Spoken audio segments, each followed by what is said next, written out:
శ్రీమాత్రే నమః. సద్గురు జ్యోతిష్యాలయం వారి యొక్క ఆంగ్ల నూతన సంవత్సర శుభాకాంక్షలు. మా ప్రేక్షక మిత్రులందరికీ కూడా ఈ 2025 ఆంగ్ల నూతన సంవత్సరం ఎన్నో గొప్ప వసంతాలు రావాలని మనస్ఫూర్తిగా ప్రార్థన చేస్తున్నాను. మీరు మాకు చేసే ఒక చిరు సహాయం, మా ఛానల్ని లైక్ చేయడం, సబ్స్క్రైబ్ చేయడం, మీ మిత్రులందరికీ షేర్ చేయడం, ఇది ఒకటి చేయండి. ఇంకా మీకు చాలా అద్భుతమైనటువంటి విశేషాలు చాలా మీకు వస్తాయి.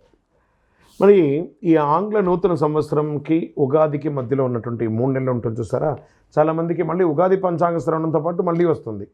కానీ ఈ 3 నెలల గ్యాప్లలో ఏమేమి జరగబోతున్నాయి, ఓవరాల్ ఇయర్ ఎలా జరగబోతున్నాయి అనేది మనం చూసుకుంటాం. ప్రతి ఒక్కరికి ఒక ఫీలింగ్, ఈ కొత్త సంవత్సరం నాకు ఏం జరగబోతుంది, నేను ఈ సంవత్సరం నాకు వివాహం అవుతుందా, ఉద్యోగం వస్తుందా, నా వ్యాపారం బాగుంటుందా, నా రాజకీయం బాగుంటుందా, నేను ఎలా ఉంటాను అనే ఒక ఆలోచన అంతా కూడా ప్రతి ఒక్కరికి వస్తూ ఉంటుందన్నమాట. దాన్ని దృష్టిలో పెట్టుకొని ద్వాదశ రాశి ఫలితాలన్నిందరికీ కూడాను మనం చెప్పబోతున్నాం. ద్వాదశ రాశుల్లో ఉన్నటువంటి రాశి ఫలితాలన్నీ కూడా గోచార గ్రహస్థితులను దృష్టిలో పెట్టుకొని మీకు చెప్పడం జరుగుతుంది. మళ్ళీ చెప్తున్నాను, రాశి ఫలితాలు అనేది పడుతున్న వర్షానికి ఒక గొడుగే కానీ రాశి ఫలితాలు జీవితం కాదు. ఈ పడుతున్న వర్షానికి గొడుగు మాత్రమే కానీ జాతకం జీవితం కాదు. మీరు మిమ్మల్ని నమ్మండి, మీ ఇష్టదైవాన్ని నమ్మండి, దైవ ప్రార్థన చేయండి. ఇంకనూ మీ రాశి ఫలితాలన్నీ పొందాలని అనుకుంటున్నవారు మీ పరిసర ప్రాంతాల్లో ఉన్నటువంటి సద్గురువుని ప్రార్థించండి. వారి దగ్గర పోయి మీ యొక్క date of birth, time of birth తెలపండి. లేదా మా ద్వారా తెలుసుకోవాలనుకుంటున్నారా, ఈ కింద ఉన్న నెంబర్కి వాట్సప్ చేయండి. ఈ అయ్యప్ప సీజన్ ఉండడం వల్ల జనవరి వరకు చాలా బిజీగా ఉంటాం కాబట్టి జనవరి తర్వాత వ్యక్తిగత జాతకాలు చెప్పడం జరుగుతుంది. మీ ఏ వివరాలైనా వాట్సాప్ చేయండి, మా అడ్మిన్ మీకు రిప్లై ఇస్తూ ఉంటారు. జ్యోతిషాస్త్రరీత్యా ద్వాదశ రాశుల్లో మొట్టమొదటిది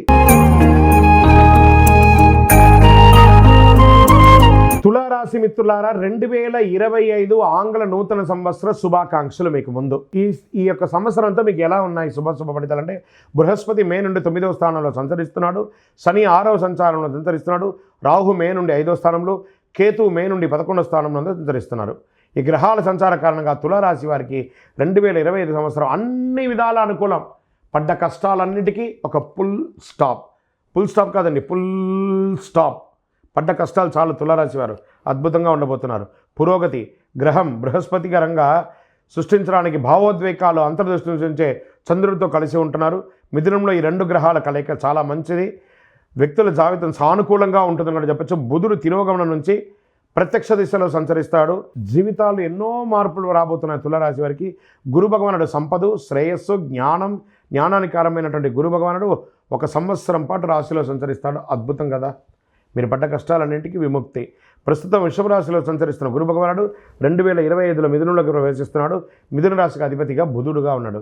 2025లో వీరికి అనేక గొప్ప అవకాశాలు, డబ్బుతో పాటు వ్యవసాయం, రియల్ ఎస్టేట్, కన్స్ట్రక్షన్ వారికి చాలా బాగుంటుంది. శని 9వ గ్రహంలో నీతిమంతుడిగా అతను చేసే పని ప్రతిఫలంగా ఉంటుంది. శనిదేవుడు అన్నింట రెట్టింపు లాభాలు కలిగిస్తున్నాడు. శని భగవానుని చూస్తే రాజయోగం అంటారు. రాజదర్శనం, రాజయోగం, భూమి ద్వారా కలిసి రావడం, న్యాయాధిపతిగా ఉన్నటువంటి కర్మ ప్రభావం సరైన ఫలితాన్ని ఇస్తాడు భగవానుడు. సూర్య శని కలిసినప్పుడల్లా దాని ప్రభావం ప్రయోజనంగా ఉంటుందని చెప్పచ్చు.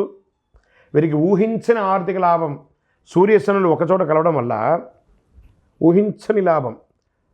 శుక్రుడు 2025 డిసెంబర్ 8 కుంభరాశిలో ప్రవేశిస్తున్నాడు. ప్రస్తుతం మకర రాశిలో ఉన్న శుక్రుడు మారుతాడు. డిసెంబర్ 28 నుండి జనవరి 28, 2025 వరకు, అంటే గత నెల డిసెంబర్ నుంచి ఈ నెల జనవరి 28 వరకు శుక్రుడు కుంభరాశిలో సంచరిస్తున్నాడు. నిరుద్యోగులకి ఉద్యోగ అవకాశాలు వస్తున్నాయి. ఉద్యోగస్తులకి ప్రమోషన్స్ అవకాశాలు బాగా ఉన్నాయి. వ్యాపారస్తులకి ధనలాభం, మల్టిపుల్గా బిజినెస్ని ఎక్స్పాండ్ చేసుకునే అవకాశాలు ఉన్నాయి. కొత్త వ్యాపారాలు ఉన్నాయి. ఆహారంకి సంబంధించిన వ్యాపారాలకి చాలా అద్భుతంగా ఉంటుందని కూడా చెప్పచ్చు. తులారాశి వారికి మంచి ఆదాయం అని కూడా చెప్పచ్చు. ఈ సంవత్సరం తులారాశి ఆరోగ్యపరంగా కాస్త మిశ్రమ ఫలితాలు పొందుతారని చెప్పచ్చు. కుటుంబ సౌఖ్యం కలుగుతుంది. సంతానం వల్ల శుభవార్త వింటారు. ఇన్వెస్ట్మెంట్స్ అన్నిటికీ కూడా మీకు మంచి రెక్కలు వస్తుందని కూడా చెప్పచ్చు. అక్టోబర్, నవంబర్, డిసెంబర్ మాసాల్లో పని ఒత్తిడి వల్ల కాస్త ఇబ్బంది పడే అవకాశాలు ఉన్నాయి. నరఘోష పెరుగుతుంది. తులారాశి మిత్రులారా, వ్యాపారస్తులుగా ఉన్నవారు జాగ్రత్తగా అడుగుపెట్టండి. సంతకం పెట్టేటప్పుడు ఏదైనా కూడాను అన్ని రకాలుగా మీకు మేలుగా ఉంటుంది. ఈ సంవత్సరం మీరు చేయవలసినటువంటి పరిహారాలు ఏమంటే, ప్రతి శుక్రవారం దుర్గా సప్తశతి చండీ పారాయణం చేయండి. 52 వారాలు 52 సార్లు మీరు పారాయణం చేయండి, లేదా హోమం చేయండి. ఆదిత్య హృదయం చేయండి. ప్రార్థన చేయండి. ఇంకనూ సకల శక్తివంతమైనటువంటి అతి శక్తివంతమైన కరుంగాళి మాలను ధరించండి. అన్ని రకాలుగా యోగం పొందుతారు. విజయోస్తు.